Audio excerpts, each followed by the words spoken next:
متى يخرج الخلق الحقيقي للرجل؟ في 3 مواطن. الموطن الأول عند الغضب، إذا زعل اسمع ماذا يقول. إن كان يهذي بما لا يدري اغسل يدك الله يحفظك لأن الله يهديه. الثاني عند زوجته داخل بيته وعند أبنائه ما حد يراه، الشخصية اللي من عقب ما تعدى الصالة وانت رايح الله يحفظك، هذه الشخصية الحقيقية للرجل. الثالث عند الخلوة أو عند السفر. ولذلك الله جعل المرأة اختبار لأخلاق الرجل الحقيقية، ولذلك قال خيركم لأهله، خياركم لنسائهم.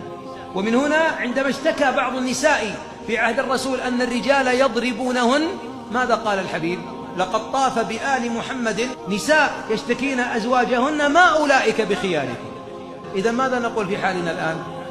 وبعض النساء تأتي محمولة في بطانية للطوارئ ويقولون طايحة من أي جبل وله جبل، هذا لي الغاز في يد أبو فلان الله يجزاه خير غير ملامح جسده.